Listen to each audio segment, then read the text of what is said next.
My name is Lesley Connolly, and I am a senior policy analyst here at IPI. And over the past 2 years, I've been leading our work on scenario-based training for senior leadership in UN field operations.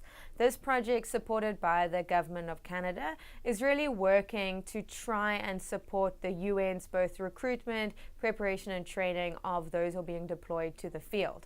In line with this work, we have created 8 scenarios which are used in training programs.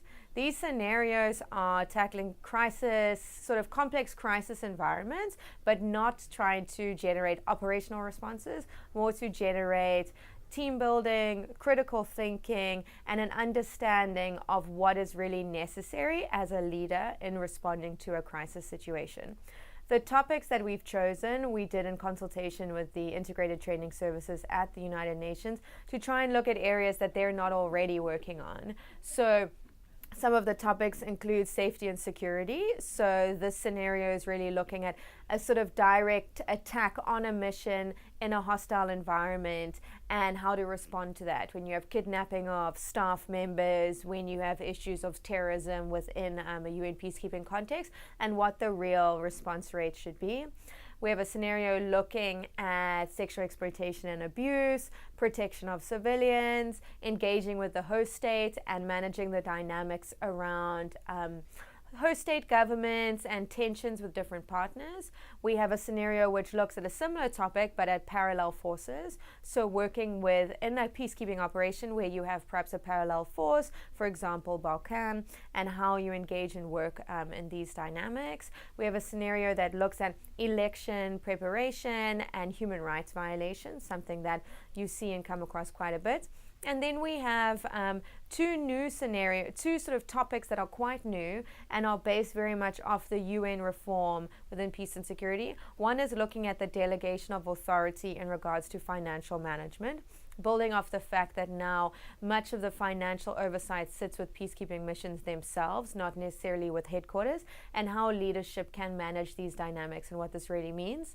And the last scenario is looking at issues of planning for a transition. So integrated planning, what we mean by integrated planning, what dynamics and entities are involved in this regard, and how leaders, what the role of leadership is in regards to planning for a withdrawal, a transition, a new phase of a mission. And these scenarios are all based within the fictional country of Corona. They can, however, be executed and used on their own independently. The dynamics can be changed so that they're relevant to a real life situation as well. They are all found on the IPI website, where on the website we have the 8 scenarios in English and in French. We have participants guides. We have facilitators guides, which is a detailed overview of everything a facilitator would need to know for that scenario. We have maps. We have the Security Council resolutions, and then we have a background document on Corona if that's needed. All of this is free to download, and we really are encouraging as many training centers and institutions involved in preparing senior leadership for peacekeeping operations to download it, to use it, to adapt it to their context. We really are quite flexible on it. We are also happy to provide a list of facilitators that could be used in doing these trainings, and just ask that when using the scenarios, you just keep us updated on how they're going and what the main impact is, and if there are any areas of improvement. So that's the main dynamic of this project, looking at these scenarios. A second element of this line of work was knowledge production, to try and really highlight the gaps and challenges in recruitment and preparation of senior leaders. In line with this, we have our latest report, which has just come out by Kevin S. Kennedy and Laura Powers, looking at senior leadership training for UN peacekeeping operation.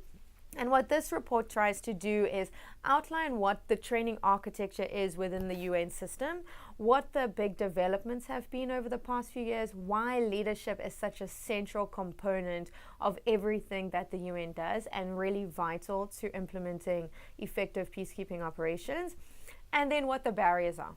So in this line, the barriers are quite well known. So what this paper is trying to do is really dig deeper into what are the institutional barriers that have prevented progress from moving forward, and why is it that we are seeing the same recommendations coming up year after year but not any institutional change.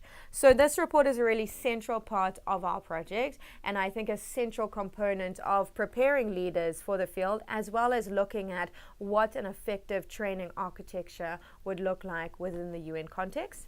And the last element of this project, which will be out by the end of March, is a paper looking at how gender has been mainstreamed throughout senior leadership training. This paper has been written by Sarah Taylor, who directs our Women, Peace and Security program, and by myself. And we are really trying to identify this interesting topic of what it means to be gender sensitive as a leader, and how to incorporate gender sensitivity within every aspect of implementing a peacekeeping operation, making decisions, bringing people around the table, and how it is that as trainers working with senior leaders, we ensure that this element is incorporated. So this has been a very interesting project of work that we've had at IPI over the past 2 years. It's a project which we have sort of drawn to an end at this point in time. And what we are really trying to do now is spread the word about our scenarios, about our research, and really encourage these to be used broadly by as many institutions as possible who are working to better prepare senior leaders for UN peacekeeping operations.